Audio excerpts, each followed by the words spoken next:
Bruxelles en panique. Les politiques exigent l'arrêt immédiat des systèmes. L'Europe en danger. Pas à cause d'une décision politique, ni d'un vote parlementaire, mais à cause des machines. Des machines qui décident quand tirer, quand bombarder, quand la guerre commence. Nous ne parlons pas de science-fiction, nous parlons de 2026, nous parlons de l'Europe et d'un potentiel attaque contre la Russie déclenché par l'intelligence artificielle sans aucune intervention humaine. Salutations à tous ceux qui, lorsqu'ils entendent le mot démocratie, ne pensent pas à la censure. Bienvenue dans le monde caché. L'OTAN prévoit de créer une zone automatisée à la frontière avec la Russie. Une zone remplie de capteurs, de robots, d'armes IA, entièrement automatisée, sans aucune présence humaine. Plus de soldats en première ligne, mais des machines qui décideront d'elles-mêmes quand agir, qui attaquer et qui tuer. Cela pourrait ressembler à de la science-fiction, mais le Frankfurter Allgemeine l'a confirmé. Dans les 2 prochaines années, l'OTAN va considérablement renforcer ses forces à la frontière de la Russie et créer une zone de guerre automatisée contrôlée par l'IA. Le général de brigade Thomas Lewin a déclaré au Welt am Sonntag que cette zone serait équipée de systèmes d'armement robotisés, de drones, de robots à capteurs, d'avions de combat semi-autonomes et de défense antimissiles automatisée. Oui, vous avez bien entendu. La défense antimissile, qui décide désormais si un missile russe doit être intercepté, sera bientôt gérée par l'IA. Plus de décisions humaines, plus de généraux, plus de chanceliers, plus de Bundestag, mais un simple algorithme.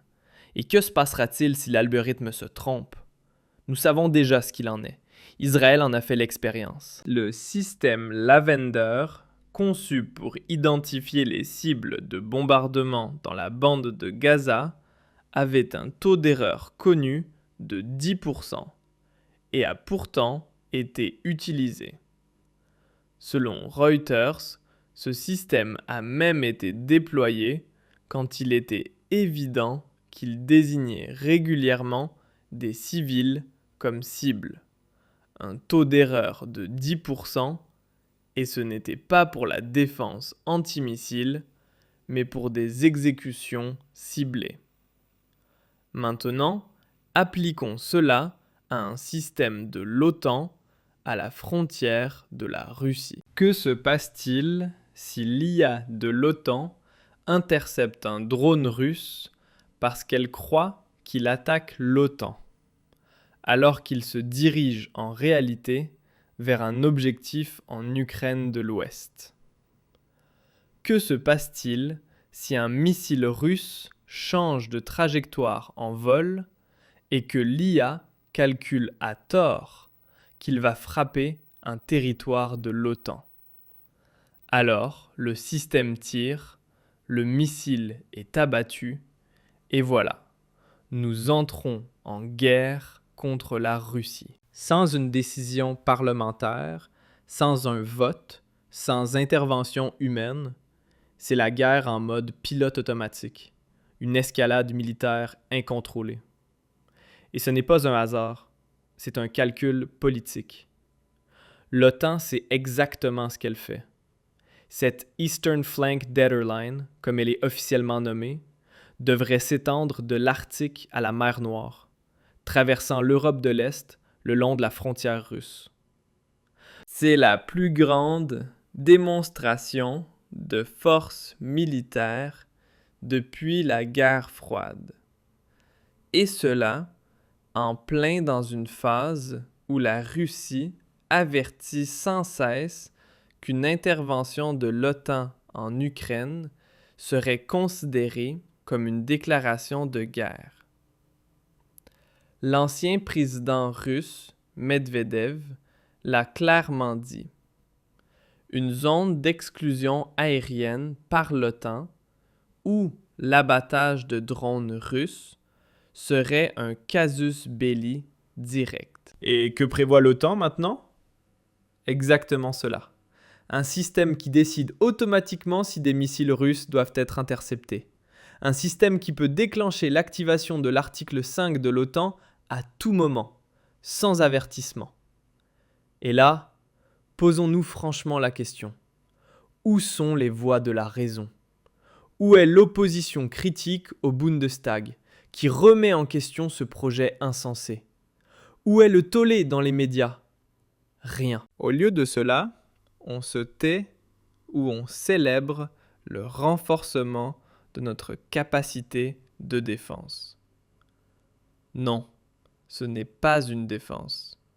C'est la préparation à une frappe préventive automatisée. C'est l'externalisation de la dernière frontière morale à une machine. Et qui prendra la responsabilité si cela se produit ? Si un algorithme déclenche une action que le Bundestag n'a jamais approuvée, si l'Europe se retrouve soudainement en guerre avec la Russie, simplement parce qu'un système a fait une mauvaise estimation, personne ne prendra la responsabilité. Les politiciens diront « c'était une erreur technique ». Les militaires diront « le système a réagi comme prévu ». Et les médias ? Ils diront « c'est la faute de Poutine ». Voilà l'absurdité de notre époque. Nous déshumanisons la guerre. Nous la confions à des algorithmes que nous ne comprenons ni ne contrôlons. Et nous l'acceptons ainsi parce que nous croyons que la technologie nous protège. Mais elle ne nous protège pas. Elle délimite la guerre. Elle l'accélère. Elle la rend inarrêtable. Et cela, mes amis, représente la véritable menace pour notre continent. Note personnelle, pour que ces sujets restent visibles, abonnez-vous, activez la cloche et n'hésitez pas à partager vos opinions dans les commentaires. Lorsque l'OTAN déploie ses nouveaux systèmes de défense contrôlés par l'IA à la frontière de la Russie, cela ne signifie pas seulement une nouvelle technologie militaire. Cela marque la fin de tout contrôle politique sur la guerre et la paix. Imaginez qu'un missile russe se dirige vers l'Ukraine. Sa trajectoire est difficile à prédire. Elle change constamment, comme c'est le cas avec les missiles de croisière modernes. L'IA évalue en millisecondes. Menace détectée. Impact possible sur le territoire de l'OTAN. Ordre de défense. Le missile d'interception est lancé. Et puis, boum!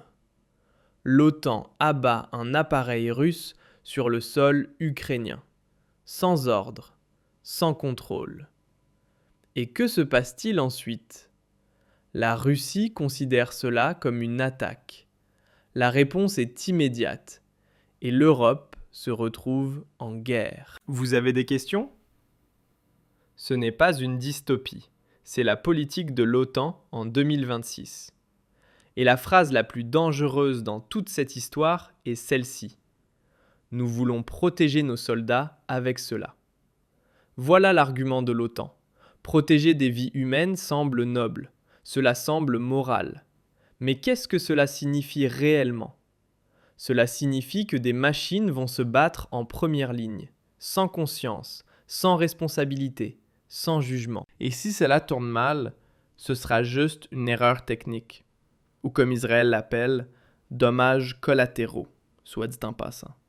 Ces dommages collatéraux ont déjà coûté la vie à des milliers de personnes. Cela est également documenté. Reuters a rapporté que le système israélien d'IA, Lavender, a parfois désigné comme cible des individus n'ayant aucune connexion avec des groupes militants. Pourtant, des bombardements ont eu lieu, des vies ont été perdues, simplement parce qu'un algorithme a pris cette décision. Et maintenant, l'Europe fait la même chose, à une échelle beaucoup plus grande, avec plus d'armement à la frontière d'une puissance nucléaire. Si ce n'est pas de la folie, alors qu'est-ce que c'est ? Et où est Friedrich Merz ? Où est notre chancelier quand il s'agit de remettre en question de telles décisions hautement sensibles ? Ah, c'est vrai, il veut augmenter les dépenses de défense. Il veut plus de l'OTAN, plus de dissuasion, plus d'automatisme. Oui, Friedrich Merz soutient cette ligne, et avec lui, toute la CDU. Aucune voix critique pour dire « un instant, devrions-nous vraiment laisser un ordinateur décider de la guerre et de la paix ?» Non. Au lieu de cela, c'est haussement d'épaule, silence ou approbation. Et l'UE, elle marche au pas, de Ursula von der Leyen à Josep Borrell jusqu'aux nombreux croyants en la technologie à Bruxelles. Tous célèbrent la nouvelle ère de la sécurité automatisée. Mais en réalité, ce n'est rien d'autre que l'externalisation de la guerre aux machines. Et l'ironie ? Tandis qu'on panique à propos de ChatGPT et Copilot à cause des fake news ou des biais, on fait confiance à un système dit militaire qui décide de la vie et de la mort, avec un taux d'erreur bien connu. Clarifions bien les choses. Une fois ces systèmes installés, il n'y a plus de retour en arrière. Lorsqu'une situation critique se présente, ils ne demanderont pas d'abord à Berlin ou à Bruxelles. Alors ce sera « menace détectée, feu vert ». La guerre automatique commence. Et elle ne s'arrête pas quand quelqu'un crie « stop », parce que plus personne ne pourra crier « stop ». Plus de parlement, plus de ministres, plus de personnes, juste le système. Et le système ne connaît pas la morale. C'est précisément ce que la plupart ne voient pas. Il ne s'agit pas seulement de technologie, il s'agit de pouvoir, de contrôle, de responsabilité. Tout cela, nous sommes en train de l'abandonner pour un peu de sécurité, pour croire que la technologie saura décider mieux que l'humain.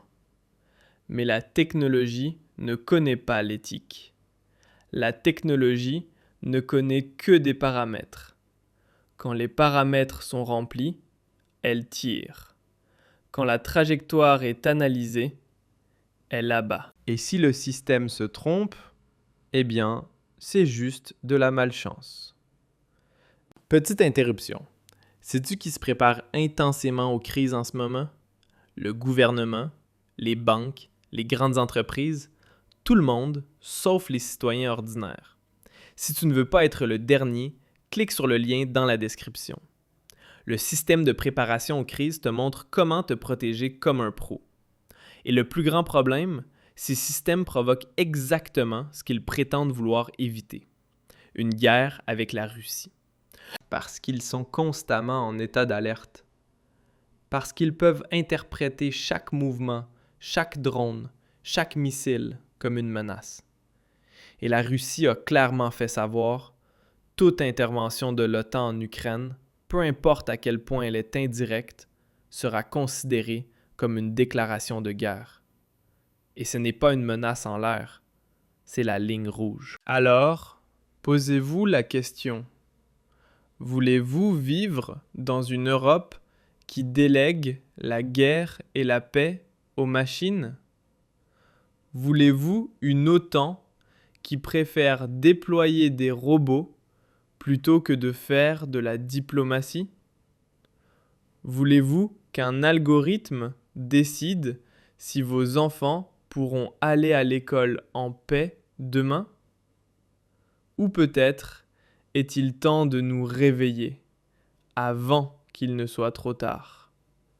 Parce qu'une chose est claire, une fois ces systèmes activés, il n'y a plus de bouton pour les éteindre. Il n'y a plus qu'un seul chemin à suivre, et il mène directement à la catastrophe. Salutations aux amis de la pensée critique. Si tu trouves cette vidéo importante, partage-la, car c'est maintenant le moment où nous décidons.